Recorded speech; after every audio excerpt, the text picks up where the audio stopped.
Hello, lads and lasses. Hey, if you like today's lesson, then please paint the phrase I heart art on the side of a horse, and then let that horse run wild and free throughout the city streets, as this would really help spread the good word about my class. Okay, everybody, today's artist we're going to look at, his name is Bernini, and he was an Italian artist. It was mostly known for his sculptures, and he made dynamic compositions in his sculptures, and he did sculptures in motion. Before we look at any of his artwork, I'm going to tell you the story of Apollo and Daphne. And before I get to the story, I'm just going to introduce you to some of the characters that are in the story. So, one of the characters is Cupid, and his real name is Eros, as the god of love. Cupid is usually shown as a young child, or a baby, or a toddler with wings and a bow and arrow. That's typical of Cupid. But there are some artists who envision him as more adult, right, and older. The other character that I want to introduce you to is Apollo. Now, we talked about Apollo when we did Greek art, and he's the god of the sun. And he drives the sun chariot from one side of the sky to another, and that's why the sun goes from east to west. Another character in the story is a water nymph. So, these are kind of like almost like a fairy or a spirit. Um, and they're young and they're beautiful. And then another character in the story is Peneus. He's the river god, and he's the father of the water nymphs. Oh, and by the way, he has this vase, and you can see the water coming out of the vase, and that's what makes rivers.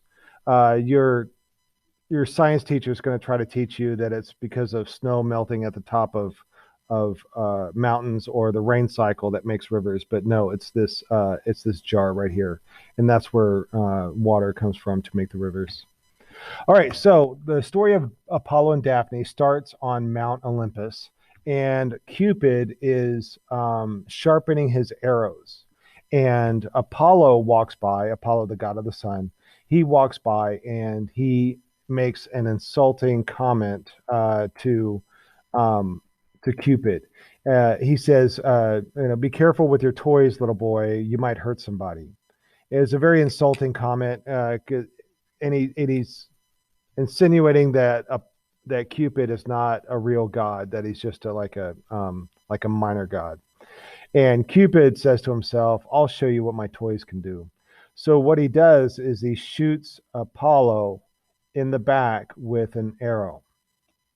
Now everybody knows that when Cupid shoots you with an arrow, you fall in love with the next person that you see. And so Cupid arranges for him to see Daphne. And Daphne is a water nymph, and Daphne's beautiful, and Apollo, being stricken with the love arrow, falls deeply in love with Daphne after he sees her.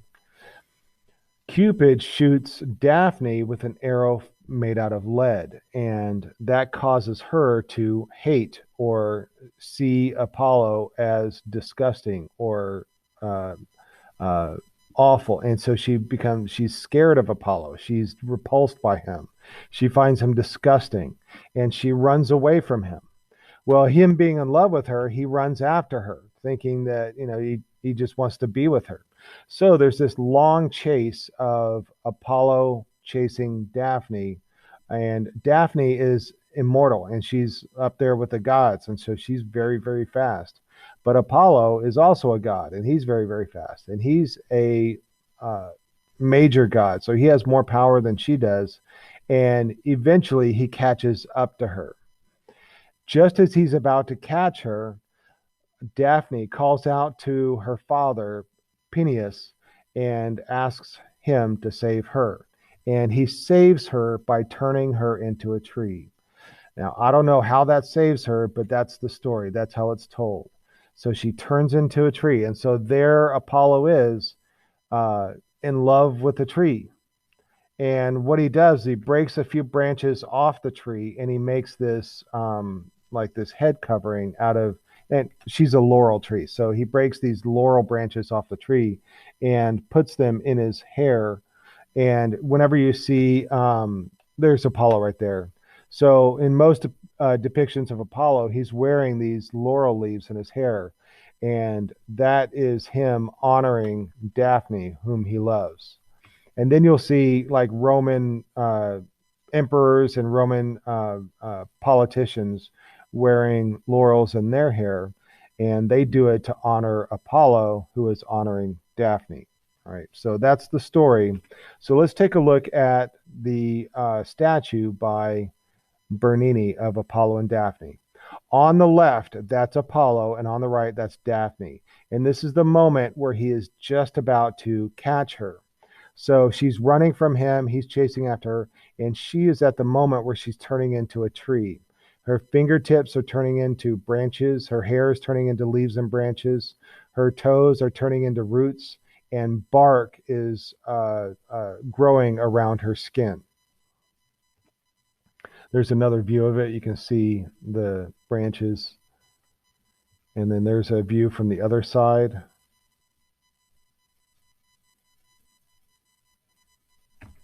And then there's his face. And then here you can see a better view of her fingers turning into branches. And what I want to talk about here is that this is marble. And marble is a very brittle subject or brittle material that it when it's thin, like those little leaves and the little tiny branches, when it's thin, that is easy to break in those small little areas. And I find it absolutely amazing that Bernini, the sculptor, is able to sculpt such fine, intricate, and delicate uh, shapes and forms in this brittle material like marble. There's a close up. Absolutely amazing. And there's a close up of the look at the texture of the tree, and there's her toes growing into roots. Really amazing sculpture. All right, and do you guys remember David by Michelangelo and Donatello? So on the left, that's Michelangelo's David. On the right is Donatello's David. And I want to remind you that this is the David, like Michelangelo's David is before the fight, and Donatello's David is after the fight. Michelangelo's David is holding the rock and the sling in his hands, and Donatello's David is holding the sword where he cut off the head of Goliath that's down here by his feet. Now, this is Bernini's David and Goliath. And notice that he's right in the middle of throwing the sling. So it's in the middle of the action, and that's very typical of Baroque. Whereas these are, absolute masterpieces of the Renaissance, they are quite stoic in that they are just standing there. But Bernini's is dynamic because he's twisted. He's in the middle of throwing the rock. He's in the middle of the action.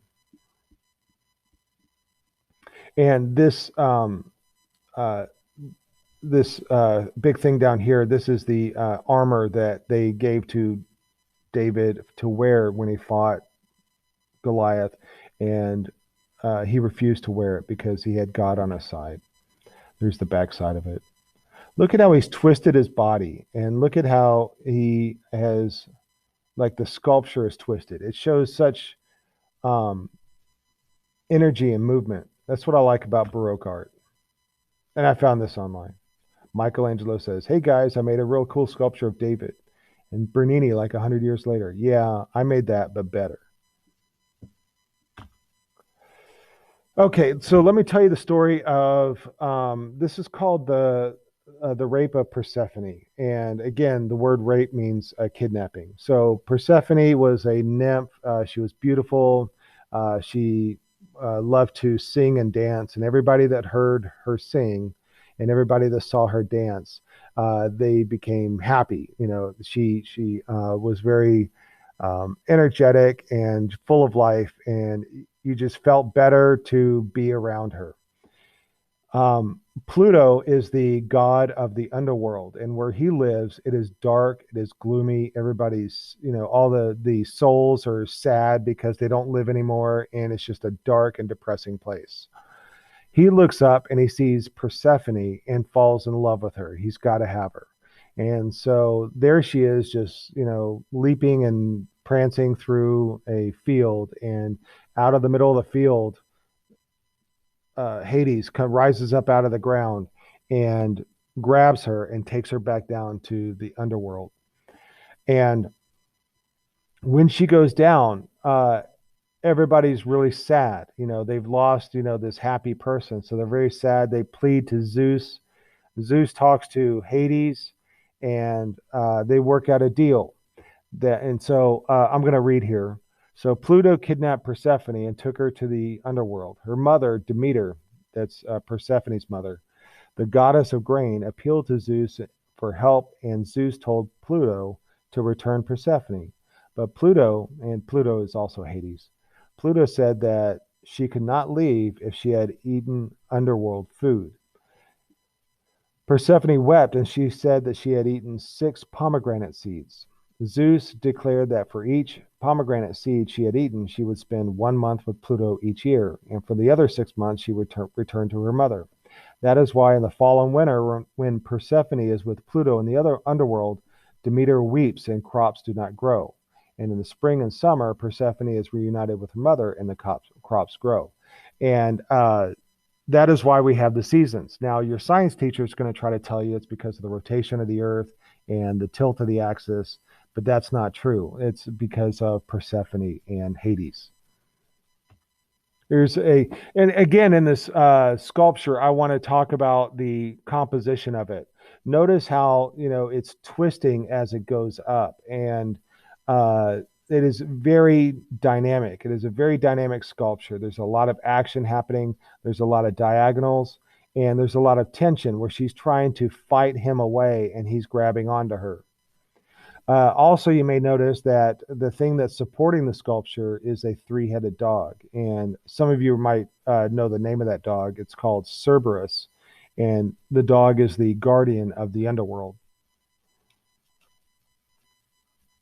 Again, amazing sculpture, how it's all twisted, and very impressive. Good composition. I love Bernini sculptures.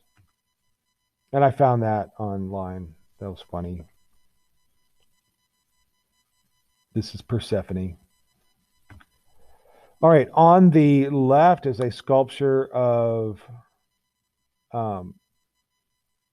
that's Heracles with Bacchus, the god of wine. So Bacchus is giving Heracles.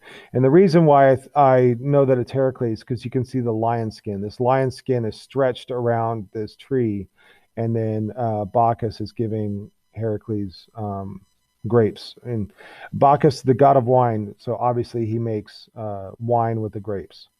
On the right is the hero Aeneas.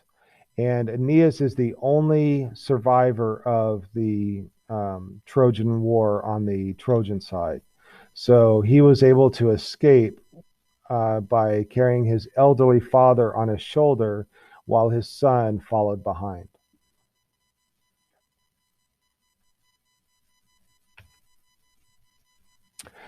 This sculpture here in the middle is called the Ecstasy of Saint Teresa. And it's in a church, and it's this really very ornate. Everything about this is a work of art. All the marble that's in here, all the carved edges, everything is just absolutely stunningly beautiful. And this sculpture here is stunningly beautiful. And then what's interesting is that it is inside of this alcove.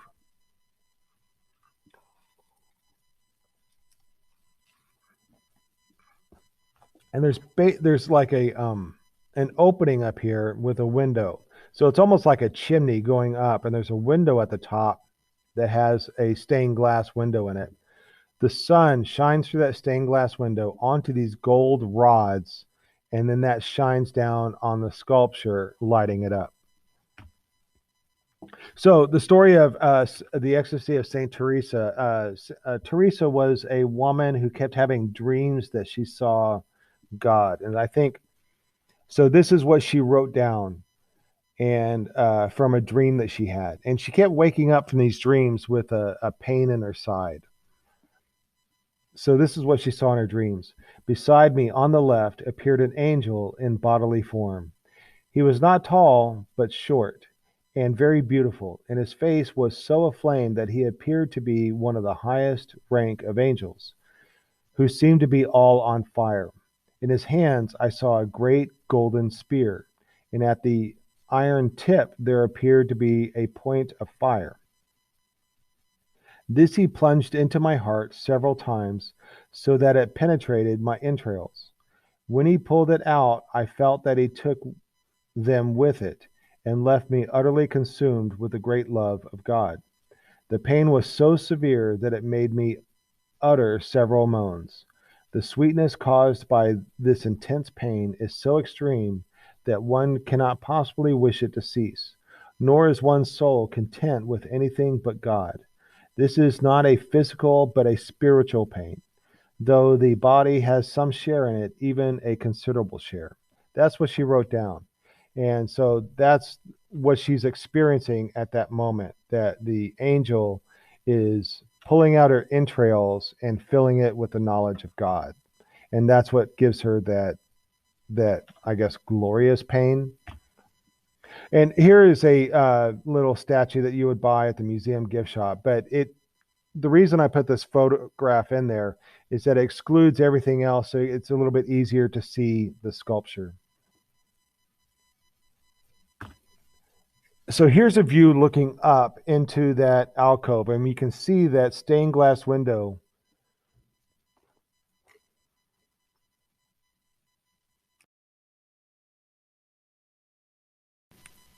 Where you can see that stained glass window and the light shining down onto those golden rods and then shining on the sculpture. And then, like, there's a close up of those golden rods. And you can see the light shining. And there's a close up of the stained glass and the light on the rods. And I found this online. This was funny. The ecstasy of Saint Teresa looks like a drunken Lindsay Lohan. All right, and inside the Vatican, there is this structure that was also carved by Bernini. And if you look at the bottom right here, these are people standing, and that gives you a sense of how, like, really enormous this thing is. And I remember when the Pope died, and his body was on display right here, and so they still use this. And when people visit, they can actually go and see this right here on the back wall. If you, I don't know if you noticed, whoops, on the back behind here, there's this stained glass, and there's all of this business, and then there's a throne right there, and that's what this is, the throne of God, with all of the stained glass, and then all these figures. Like, look at all that. It's so dynamic. It's so busy, and this reminds me of those paintings that I showed you from Rubens with all those people writhing about. It's like when you kick over an ant's nest and all the ants are just writhing around, and there's so much movement, and everybody's going different directions. It really is an incredible, incredible work of art. A little bit over the top and gaudy, but just I just can't imagine the skill that it took to make this. All right, these are a couple of sculptures by Bernini. The guy on the left, that is a soul that has just learned that he is being damned, that he is going to hell. And then the sculpture on the right is a soul who's just learned that she's going up to heaven. And not only was Bernini a sculptor, but he was also an architect, and he designed this courtyard area at the Vatican. And there's also lots of Bernini sculptures around Rome. There's these fountains and public sculptures that are made by Bernini.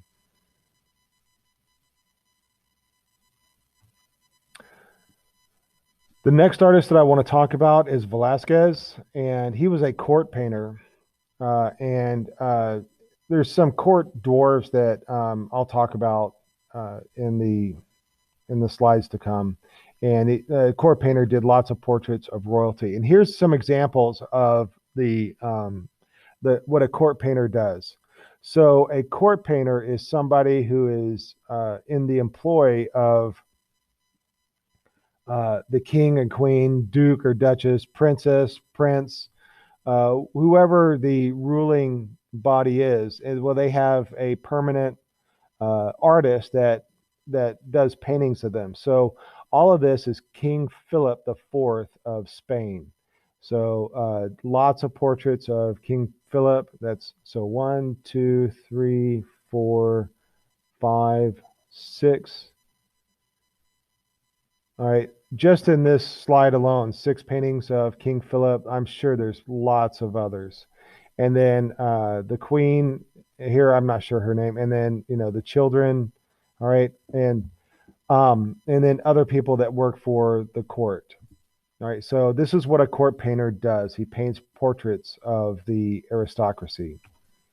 All right, and then also in this time, dwarves were employed by the royalty and for entertainment a lot of the times or for console.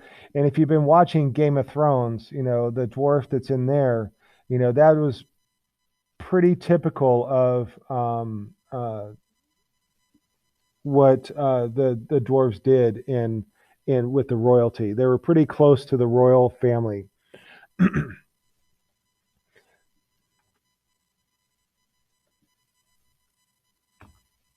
All right, this is the painting that I want you to know. It's called Las Mañanas, and it is an amazing work of art. It is an amazingly composed work of art.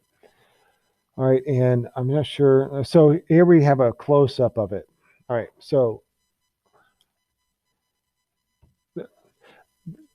the one in the center, this is the daughter of the king and the queen.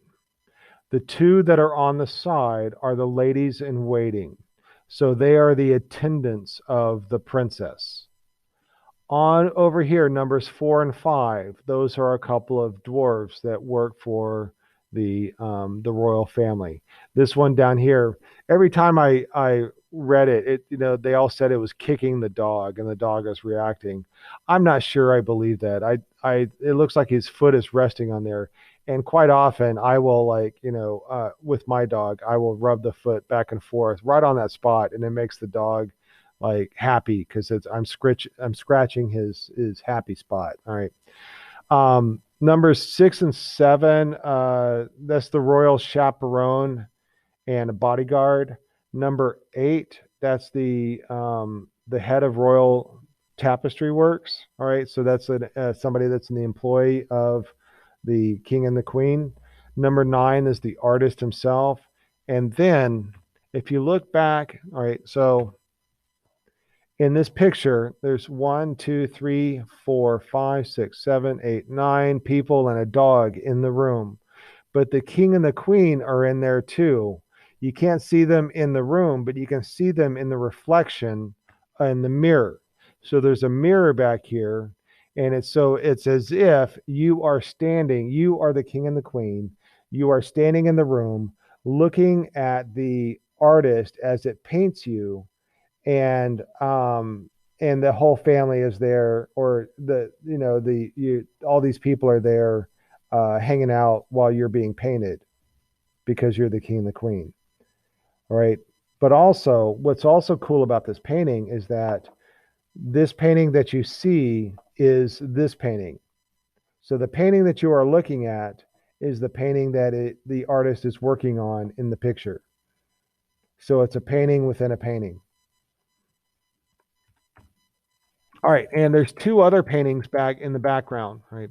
So this painting right here, the art historians have identified as Pallas and Athena or Arachne. Um, and this is what it looks like where it's not so dark.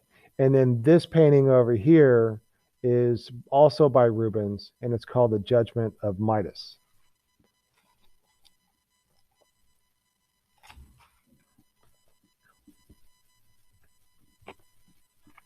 All right, so The story of Pallas and Athena, or well, Pallas is also Athena, so they often call her Pallas Athena. All right, so Arachne was really good at weaving. She wove tapestries, she wove rugs, and she was very, very good at it. Arachne says, I'm better at this than Athena. And Athena, who also wove tapestries and rugs, and remember that Athena is the goddess of war, Athena was very angry at that statement.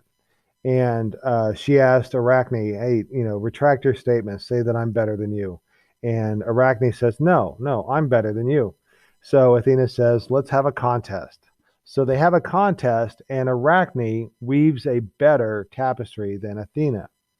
Well, Athena gets angry and curses uh, Arachne and says, "Okay, if you're so interested in weaving things, you are now a spider." So that's where Arachne or arachnids, the word comes from, is from this story. So the proper name for spiders is arachnid, and now you know where arachnids get their name from.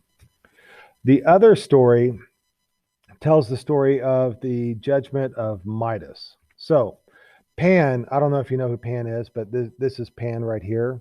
Pan is really good at the pipes. He has the pan pipes and he blows the pipes right there.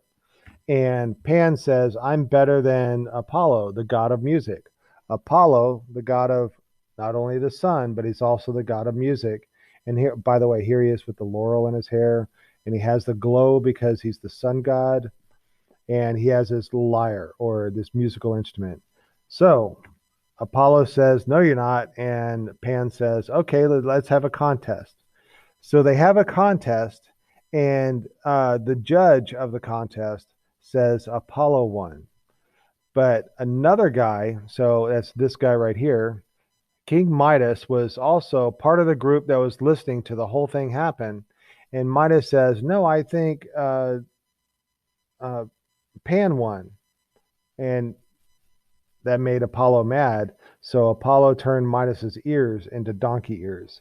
So those are the donkey ears right there. So if you ever see anybody in a picture that has donkey ears, you know how he got those donkey ears because he insulted Apollo. He thought that Apollo was not as good at making music than Pan. All right, and then I found this one. It says, yo, dog, I heard you like painting, so we put a painting in your painting so he could paint you while he paints you.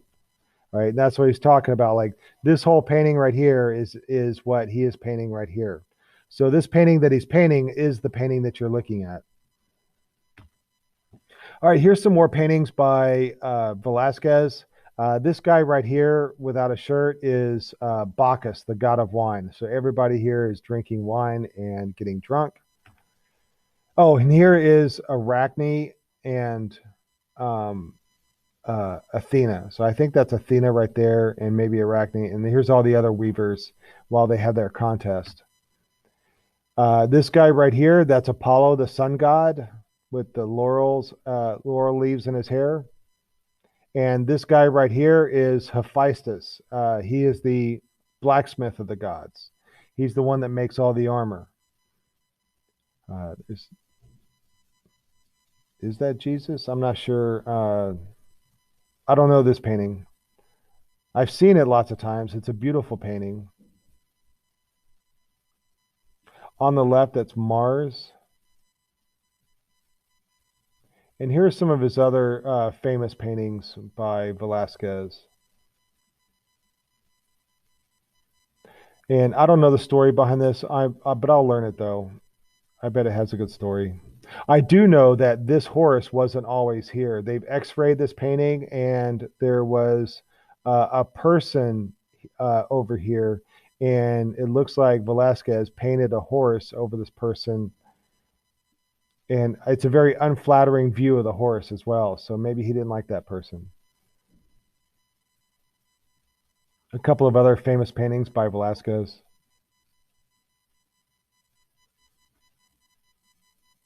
And I think that's where we'll stop for today. All right, that's it for today. And until next time, be a little art factory.